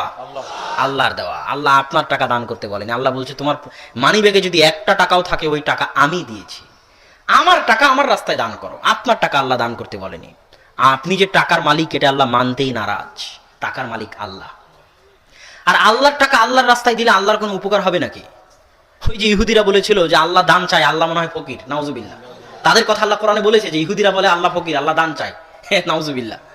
সারা পৃথিবীর সব মানুষ যদি 24 ঘন্টা সিজদায় পড়ে থাকে তবু আল্লাহর বিন্দু মাত্র উপকার করতে পারবে না। আর সারা পৃথিবীর সব মানুষ যদি 24 ঘন্টা গুনাহ করে আল্লাহর বিন্দু মাত্র ক্ষতি করতে পারবে না। এই জন্য আল্লাহ বলেছে কুল হুয়াল্লাহু আহাদ আল্লাহুস সামাদ, আল্লাহ হচ্ছেন মুখাপেক্ষীহীন। আল্লাহর আপনার ইবাদতেরও দরকার নাই, আল্লাহর আপনার গুনাহেরও দরকার নাই। আল্লাহ এগুলো থেকে মুখাপেক্ষীহীন। আপনার ইবাদতের চারে না মুখাপেক্ষী আল্লাহ সুবহানাহু ওয়া তাআলা নন। আপনি ইবাদত করেন নিজে বাঁচার জন্য, আপনি মুখাপেক্ষী আপনার ইবাদতের, আপনি মুখাপেক্ষী আপনার দানের। আপনার ঠেকা পড়েছে দান করার, আপনার ঠেকা পড়েছে ইবাদত করার, আল্লাহর ঠেকা পড়েনি। আল্লাহ এগুলো থেকে মুক্ত, আগলে আল্লাহ এগুলো থেকে মুখাপেক্ষীহীন। অতএব সম্মানিত উপস্থিতি, দান করতে শিখতে হবে। এই সপ্তম দিনের তৃতীয় কাজটা দান সংশ্লিষ্ট। আল্লাহ সুবহানাহু ওয়া তাআলা এই সপ্তম দিনে তিনটা কাজ দিয়েছেন, যার সারমর্ম আকিকা করা, সুন্দর নাম রাখা এবং মাথার চুল ওজন করে সেই সমপরিমাণ স্বর্ণ বা রৌপ্য আল্লাহর রাস্তায় দান করা। এবার এই সন্তানের সপ্তম দিনের পর থেকে নিয়ে 2.5-3 বছর বয়স পর্যন্ত অনেক গুরুত্বপূর্ণ সময়, যেটা আমাদের সমাজের পিতামাতা বুঝতে পারে না। আমি এবং আপনি যে বাংলা বলতেছি, এই বাংলা আমরা কার কাছে শিখেছি? কখন শিখেছি? যখন আমাদেরকে মানুষ মনে করতো যে আমরা কিছু বুঝি না, যখন মানুষ আমাদেরকে মনে করতো যে আমরা কিছু জানি না, আমরা কিছু বুঝি না। আপনিও বলতেছেন আপনার ছোট বাচ্চা কিছু বুঝে না, কিন্তু কিছু না বুঝলেও আল্লাহ সুবহানাহু ওয়া তাআলা তার এই ছোট্ট শিশুর মধ্যে এমন শক্তি দিয়েছেন অ্যাচিভ করার, অর্জন করার, হাসিল করার, যে তার চারিপাশে যা কিছু ঘটতেছে, যা কিছু চলতেছে, যা কিছু মানুষ বলতেছে, যা কিছু মানুষ করতেছে, সবকিছু দেখে ছোট্ট বাচ্চা যে কিছুই বুঝে না সে শিখে ফেলে। এই শক্তি আল্লাহ তাকে দিয়েছে, যেটা মানুষ রোবটকে দিতে পারেনি। এটি রোবট আর মানুষের মধ্যে পার্থক্য, আদম সন্তান আর রোবটের মধ্যে পার্থক্য। সম্মানিত উপস্থিতি, ওই 2.5-3 বছর বয়স পর্যন্ত ওই ছোট্ট বাচ্চা যা কিছু দেখবে তাই শিখবে। অনুকরণ প্রিয়, অনুকরণের মাধ্যমে সে কথা বলা শিখে, অনুকরণের মাধ্যমে সে হাঁটা শিখে, অনুকরণের মাধ্যমে সে খাওয়া শিখে, অনুকরণের মাধ্যমে সে সব কিছু শিখে। এই 2.5-3 বছর যদি বাপ মা সারাদিন ঝগড়া করে, শাশুড়ি বউ সারাদিন ঝগড়া করে, তো সন্তান ঝগড়াই শিখবে। সারাদিন যদি টিভি সিরিয়ালের সামনে বসে থাকে তো সন্তান ওটাই শিখবে। এই 2.5-3 বছর বয়সের সন্তান যদি কান্না করে আর আপনি যদি তাকে গান বাজিয়ে তার কান্না থামান, তাহলে সন্তান বড় হলে লুচ্চাই হবে। এটা স্বাভাবিক। বিজ্ঞানের সাথে সম্পৃক্ত, ইসলামের সাথে সম্পৃক্ত, এটা অস্বীকার করার কোনো রাস্তাই নাই। এই 2.5-3 বছর সময় ওই সন্তানের আশেপাশে যা কিছু ঘটবে, এই জন্য পিতামাতাকে সজাগ সচেতন থাকতে হবে। যদি তারা সত্যি আদর্শ সন্তান চায়, যদি তারা সত্যি আদর্শ পরিবার চায়, তাহলে এটাকে সিরিয়াস নিতে হবে, গুরুত্বের সাথে নিতে হবে। সন্তানকে গুরুত্বের সাথে নিতে হবে। সন্তান হালকা কোনো বিষয় নয়, ফেলে দেওয়ার কোনো বিষয় নয়। এবার 3-5 বছর বয়স থেকে 7-8-10 বছর বয়স পর্যন্ত একটা পরিকল্পনা, এই পরিকল্পনা ইসলামও দিয়েছে। রাসূল সাল্লাল্লাহু আলাইহি ওয়াসাল্লামের কথা এভাবেই হাদিসের বই 1400 বছর থেকে পড়ে আছে। আল্লাহ রাসূল বলছেন মুরু আওলাদাকুম বিসসালাত ওয়া হুম আবনাউ সাবঈ সিনিন, তোমরা তোমাদের সন্তানদেরকে সালাতের আদেশ দাও যখন তাদের বয়স 7 বছর। ওয়াজরিবুহুম, এবং তাদেরকে সালাতের জন্য পিটাও যখন তাদের বয়স 10 বছর। আর যখন তাদের বয়স 10 বছর তখন তাদের বিছানা আলাদা করে দাও। 10 বছর বয়সী ভাই বোন একই বিছানায় একই ল্যাপকাথার নিচে থাকতে পাবে না, এটা আল্লাহ রাসূল বলে গেছে হাদিসের বইয়ে। এভাবেই 1400 বছর থেকে আছে। এই 5, 7, 10 বছর বয়স পর্যন্ত তাকে আদব কায়দা শিখাতে হবে, সালাত শিখাতে হবে, দোয়া শিখাতে হবে, ইসলামিক কৃষ্টি কালচার শিখাতে হবে। কি কি শিখাতে হবে, কি কি করতে হবে, তার একটা লিস্টও আমার কাছে আছে। সেই লিস্টও আমি আপনাদের সামনে পেশ করব। তার আগে আরেকটা হাদিস বলি। রাসূল সাল্লাল্লাহু আলাইহি ওয়াসাল্লামের দরবারে একজন ছোট্ট বাচ্চা রাসূল সাল্লাল্লাহু আলাইহি ওয়াসাল্লামের সাথে খাবার খাচ্ছে। তো রাসূল সাল্লাল্লাহু আলাইহি ওয়াসাল্লাম তাকে বলতেছে, ইয়া গোলাম সাম্মিল্লাহ, হে ছোট বাচ্চা, বিসমিল্লাহ বলে খাবার খাও। ওয়াকুল বিয়ামিনিক, ডান হাতে খাও। ওয়াকুল মিম্মা ইয়ালিক, তোমার পাশ থেকে খাও। এদিক ওদিক থেকে ছিটিবিটি করে খেও না, তোমার পাশ থেকে খাও, ছিন্ন ভিন্নভাবে খেও না, ডান হাতে খাও, বিসমিল্লাহ বলে খাও। এই যে আল্লাহ রাসূল এই ছোট বাচ্চাকে আদব শিখালেন, এটাই হচ্ছে আদব কায়দা শিখানোর বয়স, আদব কায়দা শিখানোর সময়। কেন শিখাবেন, কেন শিখাবেন সেটা পরে, একটা বড় ফজিলত বলি শিখানোর। কথার কথা মনে করেন, উপস্থিত সকল অভিভাবককে বলতেছি, মনে করেন আপনি আপনার সন্তানকে শিখিয়েছেন বিসমিল্লাহ বলে খেতে হয়, আপনি আপনার সন্তানকে শিখিয়েছেন খাওয়া শেষে আলহামদুলিল্লাহ বলতে হয়, আপনি আপনার সন্তানকে শিখিয়েছেন ডান হাতে খেতে হয়, বাম হাতে খেতে হয় না, বাম হাতে শয়তান খায়, আপনি আপনার সন্তানকে শিখিয়েছেন বাড়িতে প্রবেশ করার সময় আসসালামু আলাইকুম বলতে হয়, বাড়ি থেকে বের হওয়ার সময় আসসালামু আলাইকুম বলতে হয়, বিসমিল্লাহি তাওয়াক্কালতু আলাল্লাহ লা হাওলা ওয়ালা কুওয়াতা ইল্লা বিল্লাহ বলতে হয়, গাড়িতে চড়ার সময় সুবহানাল্লাযী সাখখারা লানা হাদা ওয়া মা কুন্না লাহু মুকরিনিন এই দোয়া পড়তে হয়, বাথরুমে প্রবেশ করার সময় এই দোয়া পড়তে হয়, বাথরুম থেকে বের হলে গুফরানাকা পড়তে হয়, ঘুম যাওয়ার সময় এই দোয়া পড়তে হয়, ঘুম থেকে উঠে এই দোয়া পড়তে হয়, সালাত এভাবে আদায় করতে হয়, সালাতে সূরা ফাতিহা পড়তে হয়, এটা সূরা ফাতিহা, এটা আরেকটা সূরা, এটা এই দোয়া, এটা এই দোয়া, এইভাবে আপনি আপনার সন্তানকে শিখিয়েছেন। মনে করেন, কল্পনা করতে বলছি আপনাকে। এবার ফজিলতটা বলি, যদি আপনি সত্যিই শিখিয়ে থাকেন তাহলে ওয়াল্লাহি আল্লাহর কসম, আল্লাহি আল্লাহর কসম, এই ছোট্ট সন্তান যতদিন পৃথিবীতে বিচরণ করবে, যতদিন পৃথিবীর জমিনে আবাদ করবে, বেঁচে থাকবে, ততদিন সে যতবার বিসমিল্লাহ বলবে, যতবার আলহামদুলিল্লাহ বলবে, যতবার সালাত আদায় করবে, যত রাকাত সালাত আদায় করবে, যতবার সূরা ফাতিহা পড়বে, যতবার যখন যখন যেখানে যেখানে পড়বে, তার প্রত্যেকটার নেকি আপনি পেতে থাকবেন। এই নেকি আপনি মসজিদের ইমামকে কেন নিতে দিবেন? এটা কি কোনো সময় কল্পনা করেছেন? এই নেকি আপনি মক্তবের হুজুরকে কেন নিতে দিবেন? এই নেকি আপনি পাড়ার মলবিকে কেন নিতে দিবেন যে সে তার আপনার সন্তানকে শিখাবে? আপনি কি পারেন না? এত বিশাল নেকির দরজা আপনার সামনে উন্মুক্ত হবে। এই ছোট্ট বাচ্চা পৃথিবীতে যতদিন বিচরণ করবে ততদিন তার প্রত্যেক সৎ আমলের ভাগিদার আপনি এবং আপনার স্ত্রী হবেন, কবরে চলে গেলেও ইনশাআল্লাহ। অতএব সন্তানকে আদব কায়দা শিখাতে হবে এই ফজিলতের আশায় যে আমার সন্তান আমার শিখানো আদব কায়দায় চললে আমি কবরে বসে নেকি পেতে থাকবো। এই ফজিলতের আশায় সন্তানকে আদব কায়দা শিখাতেই হবে। এই পর্যায়ে কয়েকটা আপনার সাথে পরামর্শ যে সন্তানকে এই সময় আপনি কি কি করাতে পারেন। এক, সন্তানকে তার সৃষ্টিকর্তার সাথে পরিচিত করে তুলতে হবে। প্রথম দায়িত্ব, সন্তানের পিতার নিকট থেকে সন্তান হারিয়ে গেলে সন্তান যেমন ছটপট করে, পিতা যেমন ছটপট করে, আল্লাহর পক্ষ থেকে আসা আল্লাহর বান্দা যতক্ষণ না আল্লাহর সাথে সম্পর্ক গড়ে তোলে, যতক্ষণ না আল্লাহর সাথে মোনাজাত গোপন কথোপকথনে যায়, গোপন কথোপকথন না করে, ততক্ষণ এই ছোট্ট সন্তানের আত্মাও ছটপট করতে থাকে। সে কোথাও শান্তি পাবে না যতক্ষণ না তার প্রতিপালকের সাথে সম্পর্ক হবে। এটা কি আমি বানিয়ে বললাম নাকি? আল্লাহ কোরআনে বলছে, আলা বিযিকরিল্লাহি তাতমাইন্নুল কুলুব, আল্লাহ সুবহানাহু তাআলার স্মরণে আত্মা প্রশান্ত হয়। আল্লাহু আকবার। আল্লাহর স্মরণে আত্মা প্রশান্ত হয়, কেন এটা আত্মার খাবার, এই আত্মাকে আল্লাহ পাঠিয়েছে। একে যত শয়তানি কার্যকলাপে মগ্ন রাখবেন তত আত্মা চিন্তা, দুঃখ, কষ্ট, বিপদ, আপদে ব্যস্ত থাকবে, শান্তি পাবে না। আর যত আল্লাহর ইবাদত করবে ততই আত্মা শান্তি পাবে, কেননা সে তার আসল সৃষ্টিকর্তার সাথে সম্পর্ক তৈরি হচ্ছে। এটা হচ্ছে আল্লাহর স্মরণের গুরুত্ব, আল্লাহর স্মরণের মহত্ব। আল্লাহর স্মরণের গুরুত্ব তো আমি ভাষায় প্রকাশ করতে পারবো না, আমি কেন, পৃথিবীর কেউই পারবে না। আল্লাহ সুবহানাহু ওয়া তাআলা বলতেছে যে যখন ইউনুস আলাইহিস সালাতু ওয়াস সালাম মাছের পেটে ছিল তখন তিনি বললেন, লা ইলাহা ইল্লা আনতা সুবহানাকা ইন্নী কুনতু মিনাজ জালিমিন। তো আল্লাহ সুবহানাহু ওয়া তাআলা বলতেছে যে যদি ইউনুস লাউলা আন্নাহু কানা মিনাল মুসাব্বিহিন, যদি ইউনুস মাছের পেটে আমাকে স্মরণ না করতো, লা লাবিসা ফীহি ইলা ইয়াউমি ইউবআসুন, তাহলে ইউনুস মাছের পেটে কিয়ামত পর্যন্ত থেকে যেত। একজন নবীকে আল্লাহ কিয়ামত পর্যন্ত মাছের পেটে রেখে দিতেন যদি সে আল্লাহকে স্মরণ না করত।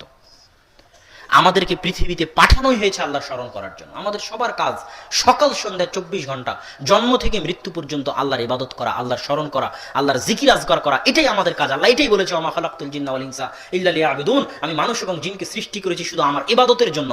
তাহলে সকাল সন্ধ্যা কাজ করতেছি যে, খাচ্ছি যে, এটা বেঁচে থাকতে হয়, তাই কাজ না করলে টাকা হবে না, টাকা না হলে খেতে পাবো না, খেতে না পেলে বেঁচে থাকবো না, এটা অপশনাল। বেঁচে থাকতে হয় তাই কাজ করতে হয়, বেঁচে থাকতে হয় তাই খেতে হয়, এটা উদ্দেশ্য নয়। উদ্দেশ্য হচ্ছে অল টাইম আল্লাহ সুবহানাহু ওয়া তাআলাকে স্মরণ করা।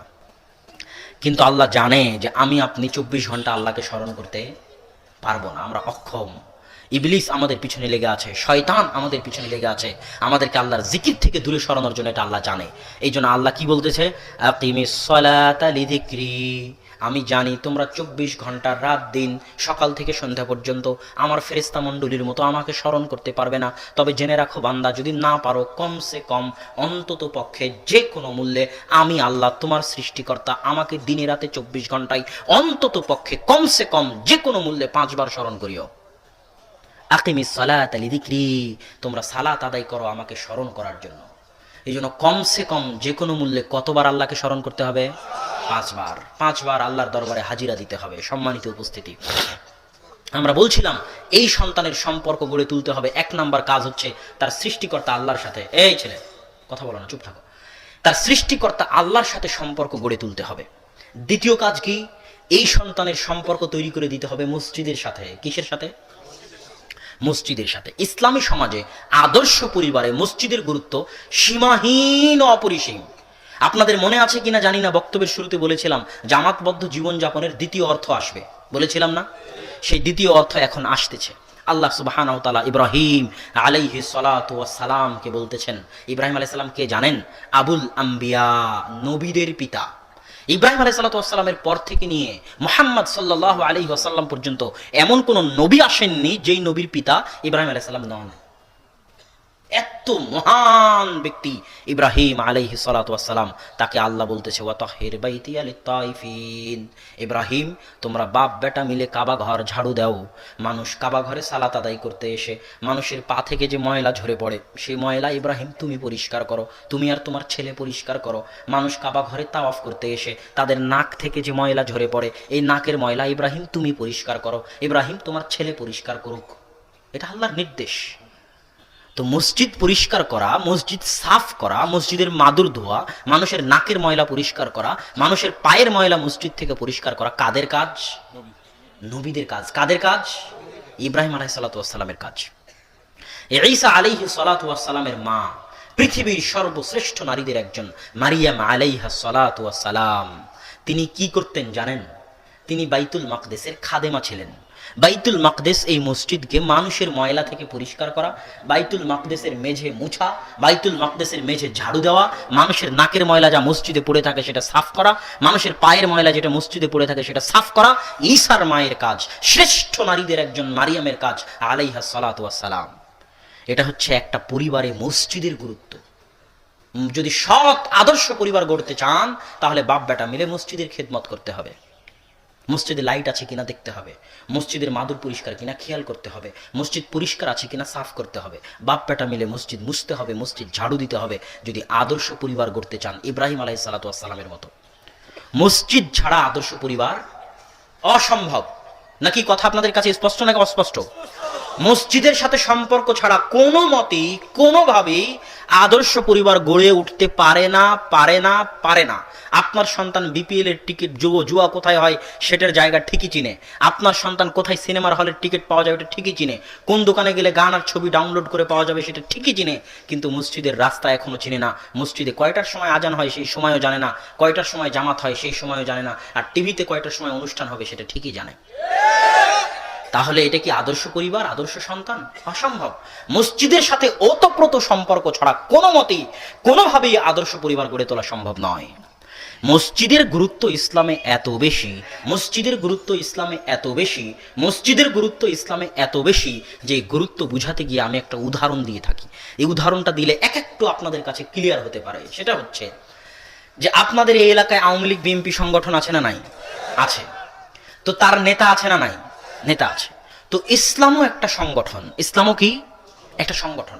এই সংগঠনের নেতা হচ্ছে মুহাম্মদ সাল্লাল্লাহু আলাইহি ওয়াসাল্লাম। এই সংগঠনের কেন্দ্র আছে, সেটা হচ্ছে মক্কা আর মদিনা। এই সংগঠনে আওয়ামী লীগ বিএনপি করতে হলে আপনাকে মাসিক চান্দা ইয়ানত দিতে হয় না? হয় না? হয় না? হয়। যদি আপনি আওয়ামী লীগ বিএনপি করেন, চান্দা ইয়ানত না দেন, তাহলে আপনি সংগঠনের সদস্য থেকে বাদ পড়ে যাবেন, থাকতে পারবেন না।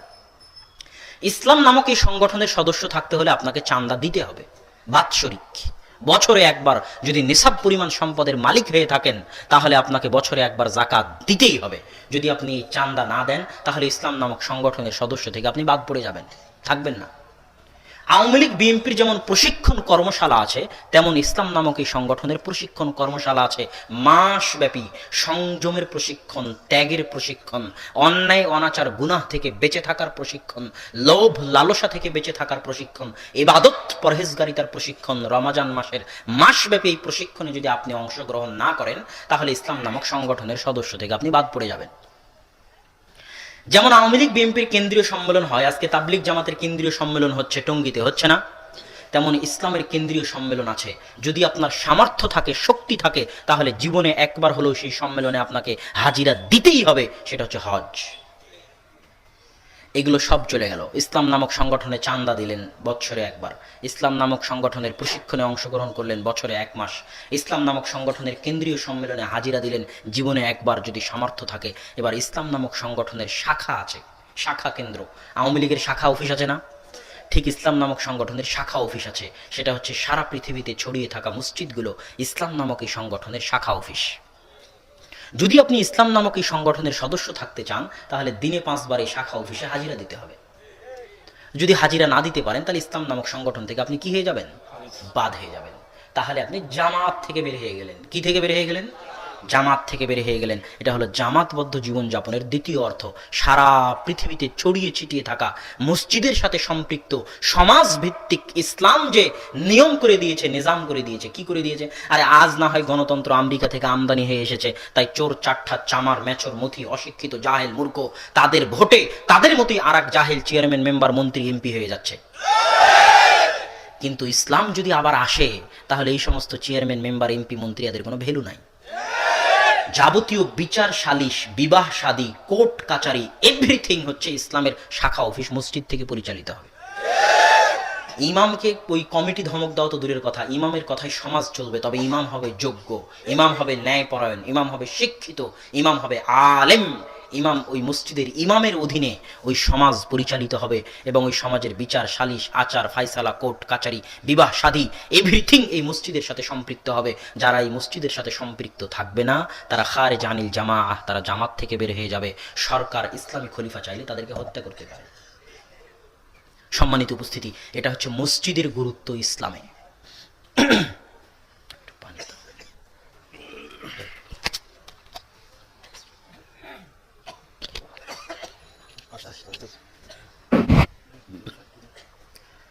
তো এটা হলো দ্বিতীয় কাজ।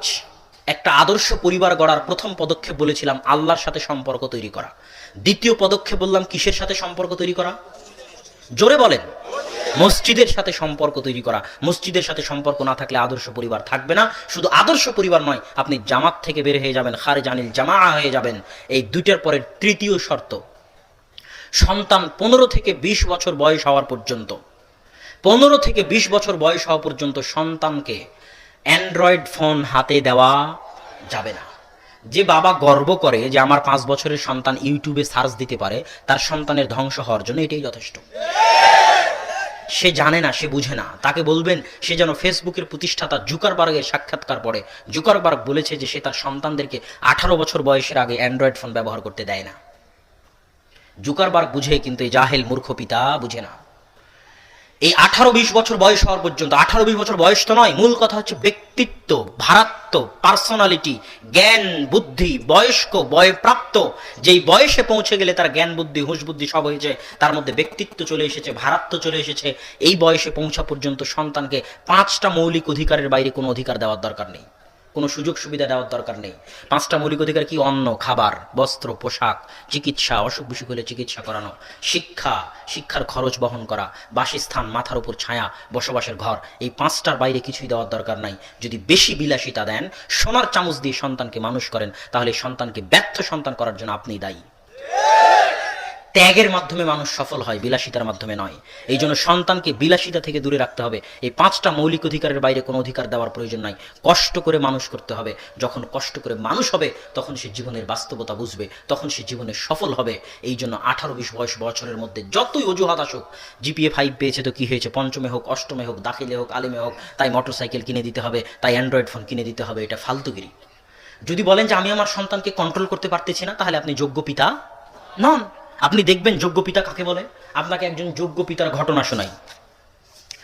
আয়েশা রাদিয়াল্লাহু তাআলা আনহা বলতেছেন, সাকাতাত লি কিলাদাতুন, একবার যুদ্ধ থেকে ফিরছিলাম মদিনার মুখে, তো আমার গলার হার রাস্তায় হারিয়ে গেছে। কে বলছে? আয়েশা রাদিয়াল্লাহু তাআলা আনহা। তো গলার হার এমন জায়গায় হারিয়ে গেছে যেখানে পানি নাই, কি নাই, এদিকে সালাতের সময় হয়ে গেছে, গলার হার হারিয়ে গেছে, যেতেও পারছি না, পানিও নাই, সালাতেরও সময় হয়ে গেছে। এত কঠিন পরিস্থিতিতে আমার পিতা আবু বকর রাদিয়াল্লাহু তাআলা আনহু আমাদের খিমা, আমাদের তাঁবুতে প্রবেশ করলেন। এইদিকে মনোযোগ দিন। আবু বকর রাদিয়াল্লাহু তাআলা আনহু তাঁবুতে খিমায় প্রবেশ করলেন। এমতো অবস্থায় রাসূল সাল্লাল্লাহু আলাইহি ওয়াসাল্লামের ভাষায়, আয়েশা রাদিয়াল্লাহু তাআলা আনহুর ভাষায়, যে ফাথানা রাসাহু, রাসূল সাল্লাল্লাহু আলাইহি ওয়াসাল্লাম তার মাথা আমার রানের উপর দিয়ে শুয়ে আছেন। এমতো অবস্থায় আমার পিতা তাঁবুতে প্রবেশ করলেন। এখন এই ঘরের মধ্যে তিনজন ব্যক্তি, একজন হচ্ছে পৃথিবীর সর্বশ্রেষ্ঠ নবী, সর্বশ্রেষ্ঠ রাসূল, সর্বশ্রেষ্ঠ ব্যক্তি মুহাম্মদ সাল্লাল্লাহু আলাইহি ওয়াসাল্লাম, যিনি জামাই হয়ে শ্বশুরের সামনে স্ত্রীর কোলে মাথা রেখে শুয়ে আছেন, পৃথিবীর সর্বশ্রেষ্ঠ রাসূল, সর্বশ্রেষ্ঠ মানুষ। আর দ্বিতীয় ব্যক্তিকে, যিনি হচ্ছেন নবী রাসূলদের পরে, আম্বিয়া ইকরামের পরে, আসমানের নিচে জমিনের উপরে সর্বশ্রেষ্ঠ মানুষ আবু বকর রাদিয়াল্লাহু তাআলা আনহু, তিনি হচ্ছেন শ্বশুর। আর তৃতীয় মানুষকে আয়েশা রাদিয়াল্লাহু তাআলা আনহা, যিনি আল্লাহর রাসূলের শ্রেষ্ঠ স্ত্রীদের, জ্ঞানী গুণী পণ্ডিত পরহেজগার স্ত্রীদের, হাদিসের হাফেজ, কোরআনের হাফেজ, হাদিসের ব্যাখ্যাকার, কোরআনের তাফসীরকার, ফকিহবিদ। সাহাবীরা যখন কোনো মাসালা বুঝতে পারতেন না, তখন যার নিকটে যেতেন সেই বিদুষী, সেই মহিয়সী, সেই জ্ঞানী আয়েশা রাদিয়াল্লাহু তাআলা আনহা হচ্ছেন তৃতীয়, যিনি তার স্বামীর সামনে এবং বাপের সামনে এই তাঁবুতে আছেন। তার হার হারিয়ে গেছে, তিনি তার মাথা দিয়ে আছেন তার স্বামীর কোলে, যিনি পৃথিবীর সর্বশ্রেষ্ঠ রাসূল, আর দাঁড়িয়ে আছেন তার পিতা, যিনি পৃথিবীর সর্বশ্রেষ্ঠ মানুষ নবী রাসূলদের পরে। এখন এই সর্বশ্রেষ্ঠ মানুষে সর্বশ্রেষ্ঠ নারী মহিলাকে এমন জোরে মারলেন যে আয়েশা রাদিয়াল্লাহু তাআলা আনহা বলছেন, লাকাজানি লাকজাতান শাদীদা, এমন জোরে মারলেন যে পৃথিবীর সর্বশ্রেষ্ঠ রাসূল মুহাম্মদ সাল্লাল্লাহু আলাইহি ওয়াসাল্লাম যদি আমার রানের উপর মাথা দিয়ে শুয়ে না থাকতেন, আমি ছিটকে দূরে চলে যেতাম। এর নাম পিতা। এর নাম কি? পিতা। যিনি এত মহান হওয়ার পরেও, এত মহান ব্যক্তির সামনে, আল্লাহ রাসূলের সামনে, এত মহান বেটিকে, এবং বিবাহিত বেটিকে, অবিবাহিত নয়, কেমন বেটি? বিবাহিত বেটিকে জামাইয়ের সামনে বিবাহিত বেটিকে জামাই, যেমন তেমন জামাই, পৃথিবীর সর্বশ্রেষ্ঠ রাসূল, সর্বশ্রেষ্ঠ মানুষ মুহাম্মদ সাল্লাল্লাহু আলাইহি ওয়াসাল্লামের সামনে। তাহলে পিতা কত ব্যক্তিত্ববান, পিতা কত ভারাত্ববান, পিতার মর্যাদা, পিতার ব্যক্তিত্ব, পিতার ভারাত্ব কত বেশি যে তিনি এমন ভাবে তার বিবাহিত মেয়েকে মারতে পারলেন। আর আপনার ছেলে আপনার নিকটে মোবাইল চায়, মোটরসাইকেল চায়, আর আপনি নিষেধ করতে পারেন না। বাড়ি থেকে টিভি বের করতে চান, তো ছেলেরা নিষেধ করে, তাই টিভি বের করতে পারেন না। আপনি আবার পিতা, আপনি হচ্ছেন পিতা নামের কলঙ্ক। অতএব সম্মানিত উপস্থিতি, যোগ্য পিতা হওয়া শিখুন। এই তৃতীয় পয়েন্ট চলে গেল, যে সন্তানকে 18-20 বছর বয়স হওয়া পর্যন্ত আপনি এই সুযোগ সুবিধাগুলো দিবেন না। তৃতীয় পয়েন্ট জরুরি।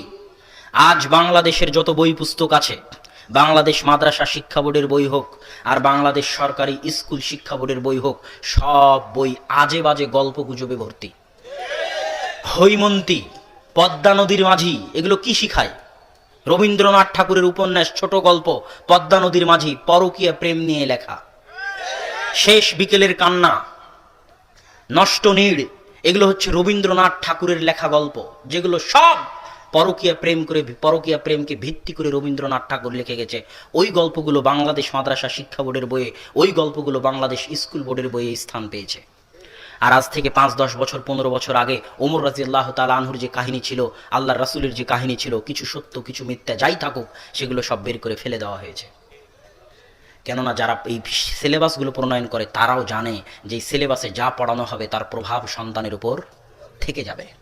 তো আপনার সন্তান যদি এই বেহায়াপনা, বেলেল্লাপনার গল্প, এই প্রেমের গল্প, পরকীয়া প্রেমের গল্প, রবীন্দ্রনাথ ঠাকুরের উপন্যাস পড়ে, আর আগডুম বাগডুম গল্প করে পড়ে, আর টম অ্যান্ড জেরির কার্টুন দেখে বড় হয়, তাহলে ওই সন্তানকে সৎ সন্তান করে গড়ে তোলা যাবে না।